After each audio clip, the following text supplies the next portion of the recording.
Hi, loves, and welcome to the With Love Always podcast, a podcast to help you live the life you were created for. We are your hosts and your friends, Bree and Marissa, and we're so grateful you're here. We pray you listen and leave feeling more inspired, encouraged, and uplifted. Hey guys, and welcome back to another episode. In today's episode, we're going to be talking about the secret to self-discipline and accomplishing your goals and desires. So I know there's so much helpful content out there talking about how you can be more disciplined, and I think that information is amazing. I've listened to so many podcasts and read so many books, but in today's conversation, I wanted to kind of talk about some factors to self-discipline that I really don't feel like I hear many people talk about. And I know, at least for myself, these few things have really changed my not only productivity, but ultimately my ability to truly execute and work towards whatever it is that I'm desiring, whatever it is that I create a new goal. I feel like I have just a sense of confidence going towards my future because I have these kind of foundations. So I'm really excited to unpack some of them. Yeah, I think the topic of self-discipline is so important, especially in our day and age. I think we hear so many perspectives on, how to be a go-getter, how to accomplish your goals or get your dream life or become the best version of you. And in different ways, we are going to be touching on all those beautiful aspects of life and discipline, but we're also going to hopefully bring a fresh perspective on self-discipline that is not what maybe you're hearing in other podcasts or TikTok or social media or other perspectives, but hopefully is an encouragement to you that extends far beyond than just accomplishing the next big thing in your life or trying to become someone. But hopefully we are offering you a perspective that is just fresh and new and encouraging, and maybe even frame self-discipline in a new light for you that feels really life-giving. So we're so excited to dive into this topic and talk about all of the beautiful things and the challenging things that come with trying to be a more self-disciplined person. Yes, and I feel like just to kind of address the obvious with hearing the word disciplined, it's not always the most exciting or glamorous topic, but I really do think after today's conversation, hopefully we can reframe elements of that. And I think there actually is so much beauty in discipline. That leads me to kind of ask you if you are someone who is naturally self-disciplined and why you feel like self-discipline is important. Yeah. I will say I feel like looking throughout the patterns of my life, even when I was younger, I am someone who does lean towards being more self-disciplined. And I think, I will say personalities maybe kind of influence that. That doesn't mean it's something that we shouldn't all be striving towards, but from a very young age, I remember even in sports, I always had the discipline to want to wake up at a certain time or to want to run a certain pace in track or to make the team in high school. And I think a lot of my self-discipline at a young age was, revolving around sports. But I think that also does trickle into other areas of my life. And yeah, I think for myself, at a young age, it's such a subconscious choice to be self-disciplined. But I think for myself, now that I've gotten older, I think there's especially such a beauty and such an emphasis on just really taking care of myself, prioritizing myself, and what are the things that are really going to optimize me as a human being that will therefore optimize every other area of my life. And I mean that in the sense of, if I'm taking care of my physical health and my mental health and my spiritual health, and I'm taking the disciplines and the steps in order to really honor those different areas of my life, whether it's working out or whether it's, spending time with God or whether it's prioritizing different advances in my career, those things are all going to eventually be the small little habits that affect and shape my entire outcome of my life. And so I think the older I've gotten, the more that I also realize the concept of that self-trust or self-integrity. I think we all know people in our life who say one thing and then they never follow through, and it makes you not trust them, not because they're not a good person, but it makes you kind of roll your eyes when they say they're going to do something, and you know that they probably won't follow through, or there's a 50-50 chance that they will. And I think for myself, there's been no honestly scarier experience in my life than in moments when haven't been able to trust my own word. I think it does produce that loss of control and that feeling of like, well, if I can't even take myself for my word, then I think it's easy for me to project onto other people that how could I ever trust someone else to follow through with theirs. And so I think, yeah, the concept of self-integrity is so important to me, and what I tell myself in silence, what I tell myself in my own mind, what I tell myself in the confidence of myself only is what I want to follow through with. I don't want to be at the will or at the hands of someone else instructing me in order for something to get done. I want to be able to trust myself enough to have the strength enough to do the thing on my own and independently, because I think not only does it produce a lot of beauty in my life, in so many areas of my life, but it also, is creating the character and the type of woman that I want to become for other people, whether it's my friendships or my family, or whether it's a future spouse one day, or as the role of a mother one day. It all centers around the self-disciplines I'm willing to adopt right now. And I love that. I feel like you are somebody who I feel like I put to words the concept of self-integrity when you had talked about it, and I was like, wow, that is such a beautiful way of framing it and just having the language, because again, we all are aware of it. It just sometimes can be somewhat subconscious. So I think you're such a great display of that. And when I was thinking about this conversation, I was honestly trying to assess for myself. I was like, am I naturally self-disciplined? Like, I think so much time has gone by. I'm like, how much of this is learned and how much of this is inherent? And when I was reflecting back to like early days, I want to say like majority of growing up, so maybe like elementary to middle school, I was such a perfectionist, like to such an extreme where I would be so hard on myself. Nobody else would be. It wasn't like this is coming from my teachers or my parents, but I wanted to not only do well in school, but to like honestly be perfect. Like if I took a test and I didn't get 100%, that to me was a failure.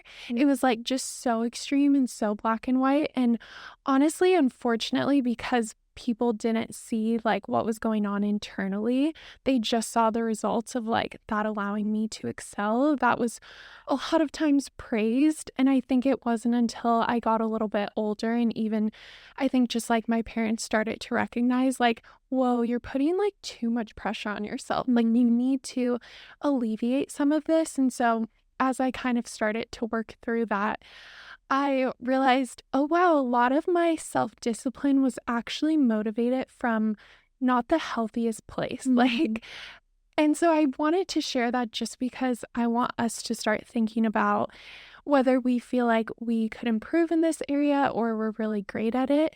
I just want us to be motivated from the right place, because I think that is what's going to allow it to ultimately be sustainable. And so for me, my motivator was not sustainable.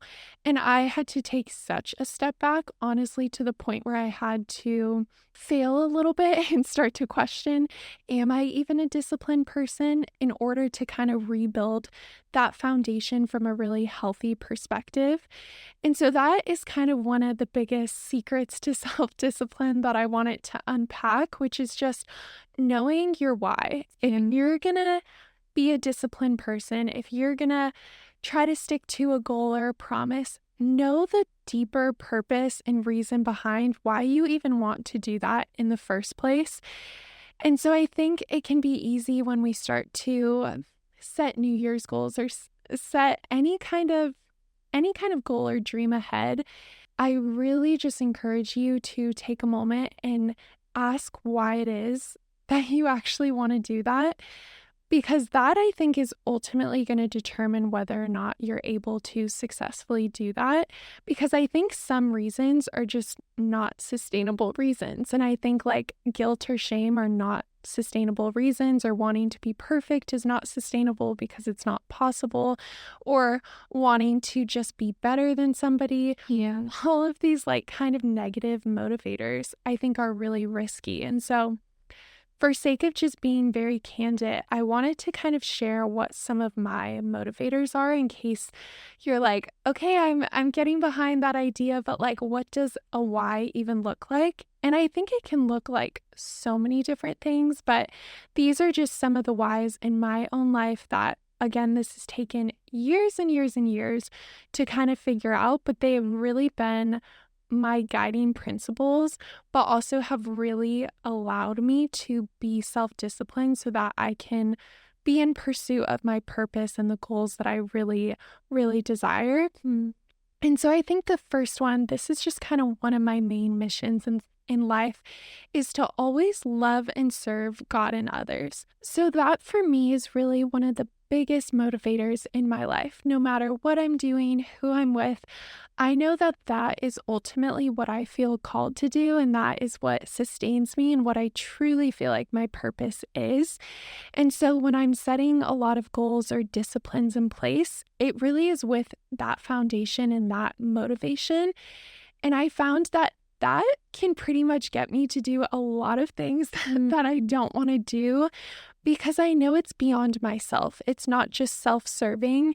And for me, that's honestly such an impactful motivator is when I know I'm doing something not just for the betterment of myself, but for the betterment of other people and that I'm serving a greater purpose and a greater calling. And so that's a huge one. And this one kind of carries over, which is just to be faithful in every area of my life and do everything with excellence as if I'm serving the Lord. So even if I'm serving a manager at a job, whatever it might be, I want to do that with such excellence so that I can point back to not my skill, but ultimately a God who has equipped me to be in that place and do it to the best of my ability. And I know that when I've struggled, whether it's in a job or just different seasons of life, I'm like, what is the purpose of this? And I kind of want to show up and not give my best effort. I just remind myself of this, and it's so convicting. There are so many motivators. I know this isn't even like an all-encompassing list, but I hope some of those resonate and can kind of give you starting ground. But I also wanted to hear what some of your whys are, some of the things that kind of motivate you for your self-discipline. I think that's such a good question because I think so often, just in general, we don't really take the time to evaluate and to assess why we do the things we do, whether conscious or subconscious, or why we have the goals that we do, whether conscious or subconscious. And I think some of mine are so similar to yours and in such alignment with yours. But I think first and foremost, like, I am someone who really is so passionate about loving people and showing up for people. And I feel like that is such a specific mission that God has put on my heart and in my life, and the ways that I want to show up in my personal friendships, in my professional friendships, in my, family, in any sort of relationship in my life, on the podcast. So much of my heart and my intention is so motivated by being the best that I can be, not because I want to be the best for me, but because I want to be the best on behalf of others. I want to be able to be a gift on behalf of others. And I think that is so often a motivator for me because I do find so much purpose in the relationships in my life. And I think another big motivator for me is just truly because I want to see God through in the way that He designed me. I want to see and experience the highest extent, the fullest extent of the way that I was created and meant to live out here on earth. I think for me, when it comes to like working out, for example, or my spiritual health, for example, or the way that I nourish my body, it really is such a deep, deep motivator of, you know what? Like, God has entrusted me with this body and this spirit and this mind and all these things. I want to see what it would be like if I honored it to the highest integrity, because I know it's from that place that I will overflow with the greatest form of my gifts, the greatest form of the way that I was created. I will be able to exercise, yes, physically, but also mentally and emotionally, all of the wonderful ways that God has created me. And I know for myself, when I am optimized in my physical health, my spiritual health, my mental health, all these different facets of me, it's only then can I be optimized in my career, in my relationships, in my personal life, in my romantic life. Everything comes from really learning how to optimize ourselves internally first. I think different times in my life when I was more insecure, which we're all insecure, but when I wasn't prioritizing my health in a certain way, the way that we can actually become so self consumed of, if you're not working out and feeding your body well, for example, you become self consumed with how you feel of like, oh, I don't feel my best. Or, on the opposite extreme, if that is your only source and your only reason why, and you're only self consumed with, I look amazing, I want to look better, I want to look better than this person, I want to be more lean, I want to be more this, I want to be more shredded, I want to have abs, that can also be such a self-consuming source that will leave you depleted, will leave you empty. But when the source can be, I'm doing this because I want to see myself in the highest capacity that I know I was created for. I want to see myself not preoccupied with how do I look, how do I feel, how do I this, but I just want to be in such a present version of myself that is nurtured, taken care of, optimized, loved on. And from that place, can I only then show up so authentically for those around me? I think back to different times in my life when, like I said, I wasn't prioritizing maybe my health in a certain way, or I was actually personally on another extreme where I was prioritizing it too much. And that was my only source of existing and my only source of why I was disciplined. And the way that your mind becomes so consumed with yourself that you actually cannot show up for anybody else, for better or for worse. Whether you think about like moments when you feel insecure that day and you walk into a room and everything in you wants to go love on your friends, but all you're actually thinking about is how insecure you feel. And vice versa, when you walk into a room and all you're thinking about is how good you look and how amazing you are, but not in a beautiful way, but in a self glorifying way, that you can't show up presently for other people. And so, yeah, I think my source of wanting to motivate myself towards self-discipline, it's has to remain imbalanced because it can so equally it can equally be neglected as well as over glorified. But for me to remain in balance, it's more so about of not doing this to compare myself to anyone else. I'm not doing this to be better for anyone else.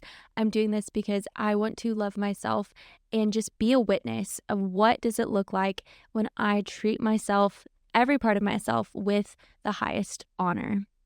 Yes, I love that so, so much. And I think just a very practical thing, if you're wanting to become more disciplined and maybe you're like, okay, I want to work out more or I want to wake up earlier, I encourage you just to write it down and then right below, just put why you want to do that.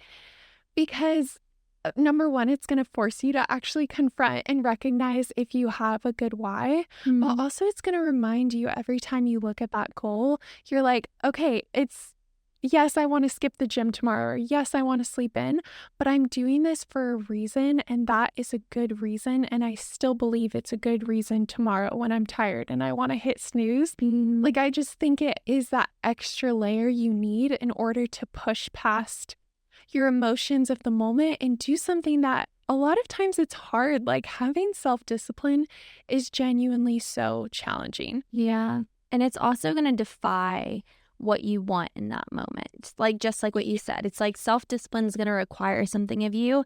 It's not going to come easy. It's not going to come natural. It's going to be a discipline. And it's called a discipline for a reason because you, independently, based off feeling or circumstance, are not going to always be able to act on it.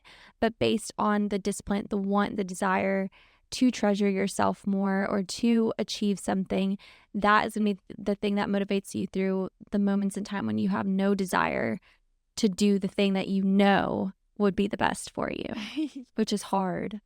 And so, with that, we fully acknowledge that it can be so challenging.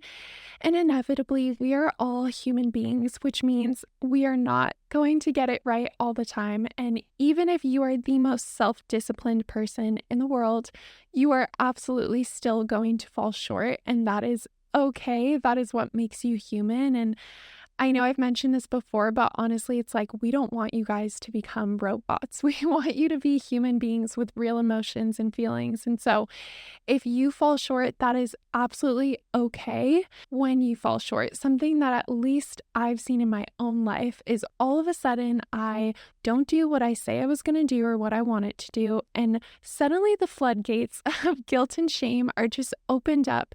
And I can start to really tear myself down and I can feel really lousy about myself. Mm. And that is one of the worst motivators possible. And I think that is going to actually pull you so much further away from what those goals and desires are. And it actually can cause you to just kind of isolate, whether that's like physically or emotionally, and just start to feel insecure, start to feel like you're not capable of doing these things, and you just let doubt kind of become the narrative in your mind.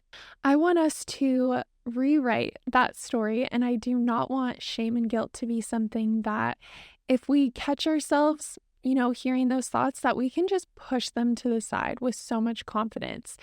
And this is a verse that I was really, really encouraged by, and I hope it can be an encouragement for you. And it's 2 Corinthians chapter 12, verses 9 through 10. And this is Paul speaking to the Lord for context.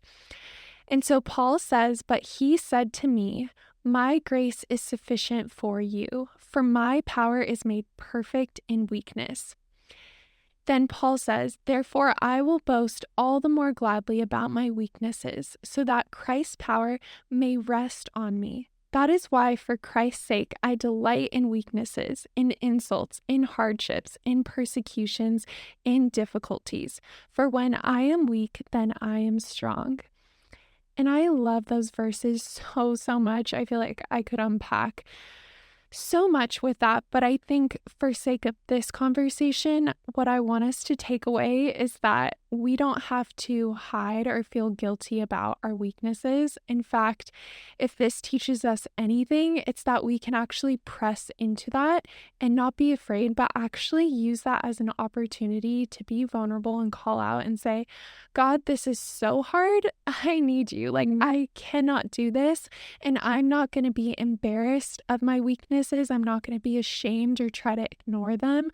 I recognize the areas in which I lack, and that allows me to recognize why I need you, why I need to keep working towards trying to become, a better version of ourselves." And so that's so much of what we talk about on this podcast is just pressing into trying to constantly be growing and evolving. And I really just hope that shame and guilt just do not have to be a narrator of your life. And I know it can for so many people. And I think when I talk to friends and hear even my own thoughts, it's hard not to let that kind of creep in. And so I was just curious, I want you to touch on if you've ever experienced like shame or guilt, or if there was a self-discipline that you were really excited to implement, but you honestly just really struggled. Yeah. Gosh, I feel like it honestly makes me think of your story of when you were talking about when you were younger and you were a perfectionist. And I feel like I just want to speak into existence that self-discipline does not equal perfection. Those things are two very separate things and they do not need to coexist. I think self-discipline is not the want for perfection. It is just a driver to continuously be better and to continuously improve. And I think about myself, like, I think self-discipline can so easily get entangled with that guilt of, gosh, I'm not good enough and that's why I'm going to do something, or gosh, I hate the way that I look and so that's why I'm going to work out today, or gosh, I just want to be as good as this girl, so that's why I'm going to start towards this goal. Or, I think there's so many, even going back to sources, unhealthy sources of why we do something, whether it's the want for perfection or the want for approval or to compare ourselves to other people or to surpass other people. And all of those metrics will absolutely fail you if you are using them as a source for your discipline. And I know for myself, in moments when I have felt so just like, yeah, I felt dumb, or I felt like I can't trust myself, or I felt like not good enough because I can't do it, but she can, or I can't do this or stick to my word, but this person can. Like, that is the guaranteed way to actually push you so much farther from self discipline. When I have found myself in those ruts and I'm like, gosh, I suck, or I'm not good enough, or I'm not disciplined enough, like I will never be able to do this. It actually sends me in such a deeper spiral that pushes me even farther away from the discipline I want to do and even farther away from the goal I want to achieve. And it can actually, like, at least personally, set me in this almost like depressive mind state of like, am I ever going to be able to do this? Am I ever going to be good enough? And it's just like, it's not the motivator. It just simply cannot be the motivator in your life. And truly, like, the only way to get yourself out of that is to love yourself. Like, to love yourself and put love at the forefront of your mind. And it's so hard because you hear it all the time of like, you have to love yourself where you're at now in order to get to where you want to go. But it really is so, so, so true. Like, you have to be so proud of yourself. Your motive for yourself and for your discipline has to be the love that you have for yourself, or to grow and increase in the love you have for yourself. If the motivator for your discipline is the hate you have for yourself and the dislike and the want to change because you feel like you're not good enough as you are, it's not going to get you very far. And so, yeah, I think about my life. There are so many things that I know I can grow in discipline in. Like, even I think something I've been wrestling with is like my time and like where I'm allocating my time. I think I'm not allocating my time to the things that I desire to allocate my time to. Like, I know for myself, like, even showing up more proactively for the podcast is something I want to be more disciplined in, and showing up more on my own personal social medias and creating more content for like my personal TikTok and this and that. Like, I'm seeing myself not being disciplined with my time, and or I'm seeing myself falling into comparison, and that's why I feel like, oh, that's not even worth trying. Or I see myself just mismanaging my time and, spending it scrolling through TikTok or scrolling through social media, because that is what I do for work. And it's easy for me to get lost on those platforms. And I think those are areas that I feel like recently I've realized how weak I've been in. And I think I just have to remind myself of, in moments when I go down a dark hole of, oh, I'm never going to be successful like this, or I'm never going to, create like this again, or I'm never going to be better with my time. It literally just makes me keep doing the same bad habits over and over again. But I know in moments when I'm like, you know what? Like, you're so deserving of expressing yourself creatively. Like, give yourself some time to create today. When I just like love myself almost like a child, of like, you are so deserving of the things that you want to do and implement in your life. Don't think it's too far out there. Don't think it's out of your reach. It's within your reach. You just have to have the belief that you're loved enough by yourself to reach for those things. Only from that place can I be gentle and gracious enough with myself to actually execute on the things that I want to be disciplined in. Yeah, I love that. And I'm so glad you mentioned, because that is like the last thing I would ever want you guys to think in this conversation when we're praising self discipline and saying how amazing it is, Mhm. which it is, but it's only amazing if it comes from a place of freedom and I get to do these things. I feel like this is my purpose. I feel like this is my strength. When you can operate from that place, rather than feeling like you have to earn something, you are already enough regardless of what you do. And so this is an addition. It's only from that place of having complete security that you are already beautiful and worthy and intelligent, that you can insert these disciplines because you want to and not because you feel like you have to strive and earn these things, or that you're only as good as the disciplines in your life. And that is just definitely not the case. And so, lastly, I think to kind of wrap up this conversation, I wanted to keep it a bit more practical and just if somebody's listening and they're like, okay, those things all sound great, but I still am struggling. Like, I know my motivators, but there's this discipline I really want to put in my life. Maybe it's to run a marathon. Maybe it's something so ambitious or even so small. Like, I just want to spend 5 minutes less on my phone each day. Mhm. I want us to kind of just share a little bit of like things we've done that have helped us. I know Bree's so good with self discipline, and there are a lot of things that I've really had to learn. And I think to keep it like semi short, I think just being proactive and planning ahead. Mm. If I do not plan and if I do not anticipate things ahead before they actually happen, there is just no way it's going to happen. Mhm. Like, if I'm trying to wake up early and I do not set myself up for success the night before, do my full routine, go to bed early, set my alarm, make sure that I'm actually getting enough sleep, and also being realistic, like, I think we just have to have really intentional systems and also really realistic goals. So, to Mhm. kind of like build off of that scenario, because this has been a self discipline I have struggled with and still am struggling with, which is waking up early. I'm not a morning person. And so I am just really gracious in setting very realistic goals. If I naturally get up at 8 a.m., I am not going to think that tomorrow I can get up at 5 a.m. Some people maybe can. That is not me. And I think that's where like we know ourselves. And so maybe I'll set my alarm for 7:45 and then maybe I'll feel up to 7:30. And then I'll just kind of go from there and it will be intentional. Like I will write on my calendar, okay, you're getting up at this time and you need to go to bed earlier. All of these little things, like there is just no chance if I do not anticipate and actually provide space and provide preparation and be realistic, I just truly cannot start implementing those goals. Yeah. So I would say being proactive and having really good systems.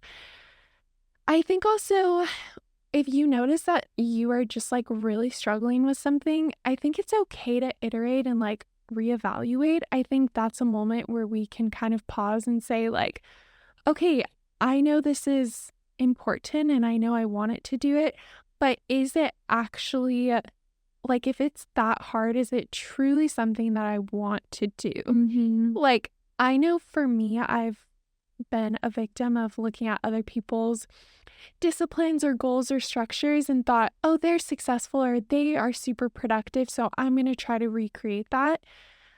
That is the beauty of why we are all so different. Mhm. Like, even our routines and our disciplines look so different. Ultimately, they're there to serve our goals, but also we have similar yet different callings on our lives. Mhm. And so it's okay. Like, your self disciplines are inevitably going to look so different than the people around you. So Yeah. I just want to say that as an encouragement. But I also think, like, with social media, we see everyone's self-discipline, and yes. it's actually so exhausting, and I know for myself, like, it can feel it's also just, like, overstimulating, I think, right now, and, like, you'll see someone's, like, morning routine or nighttime routine or day in my life or, you just see all the disciplines that people, like, swear by. They're like, "My ideal morning routine," or "the morning routine that changed my life," or "why everyone needs to be waking up at 5 a.m." And you're like, "What the heck?" Like,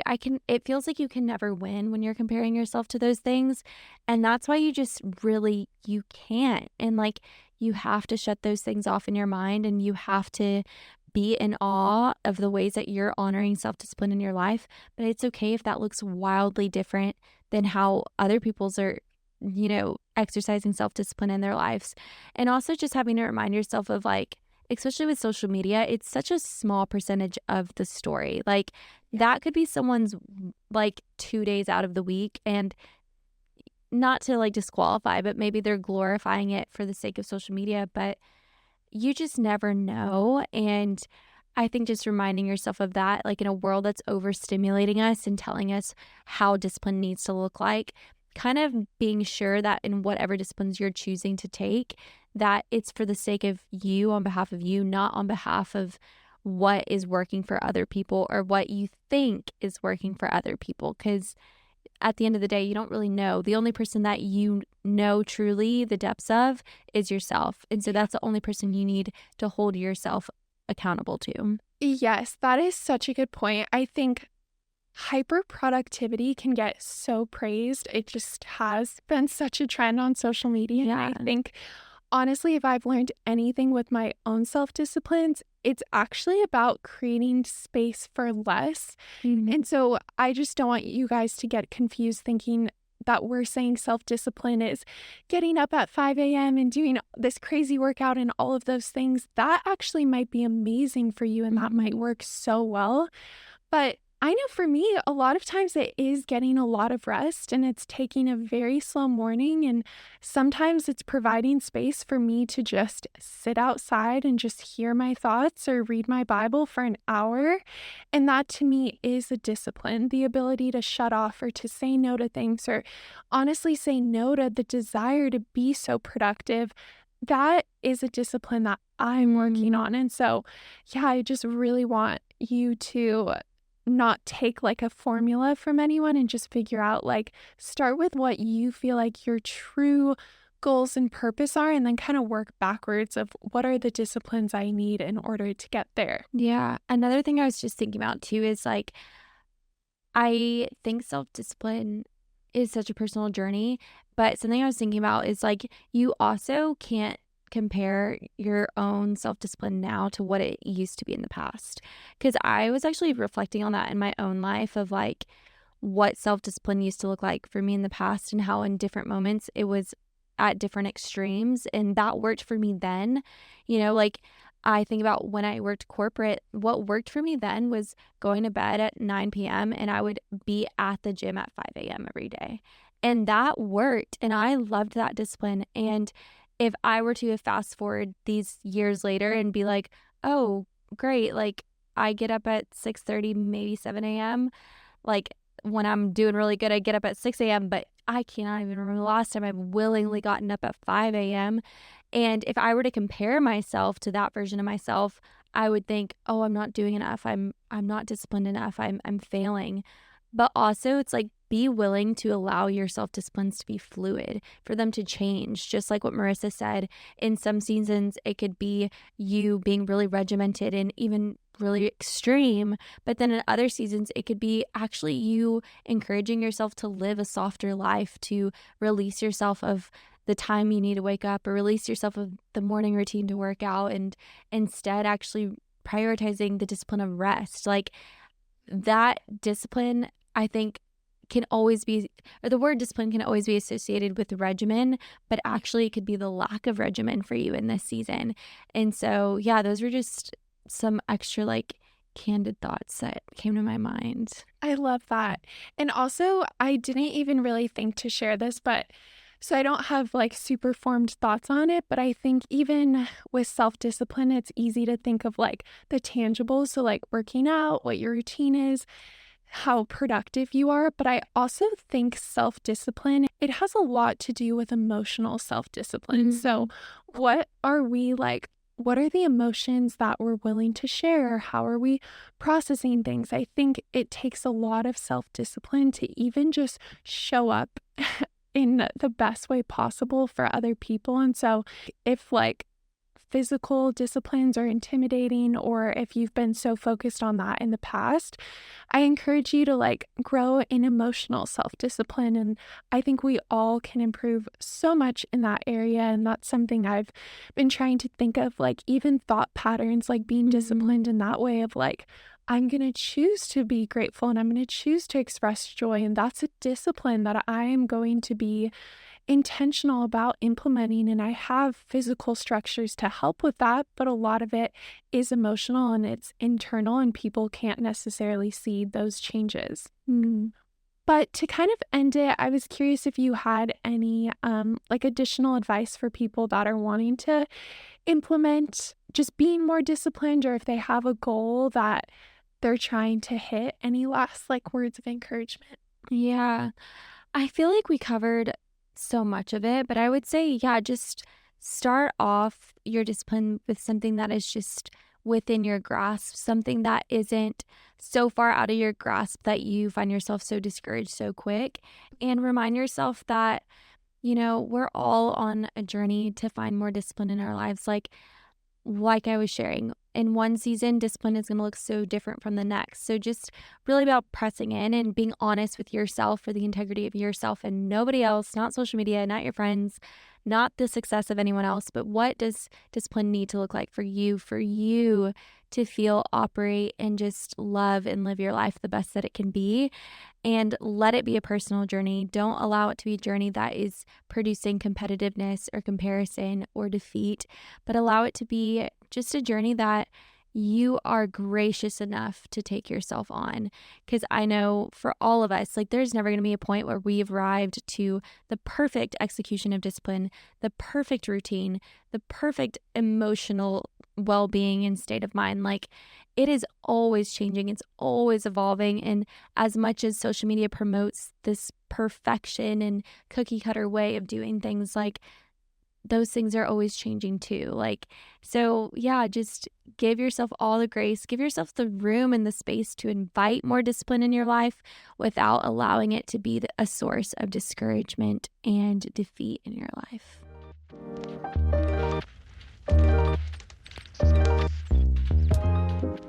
Okay, so for this week's Love Notes, I was feeling kind of nostalgic. So I wanted us to talk about our childhood and some of our childhood favorites. So I'm going to start off with favorite food/snack that we would have as a kid. Oh my gosh, I was so funny as a kid.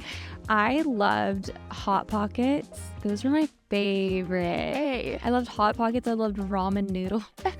this is so neat. I know. Hot Pockets, ramen noodles. And I kid you not, I have such vivid memories. When I would get home from school, I would almost eat a whole package of saltine crackers. Wow. I loved saltines. I loved salty things as a kid. And contrary to popular belief, whales, I don't know if everyone knows what whales are. It's like goldfish, but bigger and saltier. I didn't know. I wonder if it's a Texas thing. I don't know. Surely it's not. Everything's bigger in Texas. Gold. But literally, it was they were called whales. And I was like, I don't want goldfish. I want whales because they're literally whales, cheddar whales, and they were saltier and so much bigger. Wow. Okay, I'm going to have to look that up. They were so good. Honestly, the snack game as a kid, so strong. oh, good. Yeah. I can never now. When I was trying to think of what I used to eat, so many yummy snacks, but I am now dairy-free and I was not as a kid. I could tolerate dairy a bit more. I missed that season. So my everything was grilled cheese, quesadillas, but Oh, yeah. my go-to order at a restaurant, so random, would be a barbecue chicken pizza. Oh, yum. That sounds good now. Yeah, I'm honestly, if I could just eat that right now, I would be so happy, but yeah, that was my go-to. I loved a good BBQ chicken pizza. Yum. Okay, next one is favorite trip we took as a kid. I was a little bit older, but I feel I remember when I went so I'm half Peruvian. My mom's from Peru. And I remember when I've been to Peru many times in my life because my grandparents and some of my family lived there. But one of my favorite trips that I remember going on with my family was actually when we went to Peru and we went to Machu Picchu and we hiked it, which is so cool. And I feel of course, I didn't appreciate it as much as I would appreciate it now, but it is so cool to think I've done one of the 7 wonders of the world, but I want to go do it again. Because when you're a kid and you're this is cool, but you don't get it. I feel now I'd be oh my gosh. So that was one of my favorite trips. That's amazing. When's the last time you've been to Peru? I think I was 19, so it's been a long time actually. Yeah, that's a long time now that I'm thinking about it. 19 or 20. That's so cool. Wow. Mine is not as exciting, but I had 2 that came to mind. We did some family trips growing up. My parents' favorite place, honestly, our whole family's favorite place to vacation was Hawaii, which, what's not to love? It was just so fun, and I feel I have so many fun, just family memories of that. And then also my mom's side of the family lives in Wisconsin. And so we would go and stay there for a while each summer. And we would stay at my grandparents' house. And I know like Wisconsin's not even like the most exciting state per se, but to me, especially being from California, it was just such a different way of life. And they just had a beautiful backyard, and every morning we'd wake up and go pick raspberries from their garden and just like making food and baking, and it was just so much fun and so much like quality family time that is like always what I think of. Like if I could go back to a moment in time, I would do a summer in Wisconsin at my grandparents' house because it just holds like so many special memories. Oh, that's so beautiful. I love that. Next one is favorite TV show. Oh my gosh. I had so many as a kid. I loved Hannah Montana. I was almost gonna say that. Loved Hannah Montana, but I'm gonna like rewind it back even farther. Like Hannah Montana was like, I think 4th grade me or 3rd grade, I don't remember. But like my favorite shows as a kid, I was a weirdo, I don't know. I loved SpongeBob so much. I would watch it all the time. I was a weirdo. Not that you're weird if you watch it, but I was just funny. And then I would watch That's So Raven. I would watch Jimmy Neutron. I would watch Kim Possible. I like loved those shows so much. I would watch all of those. I remember a lot of Disney, like anything Disney I liked. But I think my favorite, when I really had to narrow it down, would be like Sweet Life of Zach and Cody. Oh yeah, I forgot about that show. That was a good one too. Yeah, I want to make my kids like watch all the OG Disney shows. I hope they like it. I know. They were the best. Okay, last one is favorite activity. So I did peek over and I read yours, and mine was actually the same. Yeah. I would always like go and ride my bike like through our neighborhood or like down country back roads as a kid. So I loved that as a kid so much. I just like could not bear being inside. Yeah. But also from a young age, and like young, I mean, when I was young, I would ride my bike. But then I remember like when I was like 12, that's when I first started going on runs. And I realized I was like, oh, I'm kind of good at running. Wow, 12 is young. I know, running. It was really young. I remember the first time I ran 2 miles, I was like 12 or maybe 13. And I remember realizing, I was like, wait, I'm actually like good at this. And so I would go on runs. Also was in gymnastics. So I loved gymnastics as a kid. Yeah. Back when I was flexible, oh my gosh, my body, I can barely stretch. I'm like not flexible anymore. But yeah, those are. Oh, that's sweet. Yeah, mine was riding the bike through, we kind of had like a neighborhood park. And then there is something so fun. Like, yeah, if I could just capture this in my adulthood, this would be a dream. Like, I would just ride my bike to all of my friends' houses and you just like knock on their doors and be like, what are you up to? Do you want to go play? Like, that is the best thing ever. And like, that needs to be more of a thing. I know. I wish I could knock on my friend's door and ask them to. Yeah, I do that to my neighbors. They're like, you're weird. You've got to go. So I think that's my favorite memory, but yeah, I spent most of my childhood, I was just always outside. If I was inside, I was watching Disney Channel or eating, or I was playing around outside. But yeah, I was a lot more athletic back then. But those are all of our love notes. We hope you guys, as always, enjoyed this episode, found it valuable, and we will see you in our next one. Bye. Bye, guys. Thank you so much for listening. We pray this episode was encouraging and life-giving. If you found it valuable, please share it with a friend, leave a review, and subscribe. And be sure to follow us along over on Instagram at With Love Always Podcast. Signing off with all of our love always, Bree And Marissa.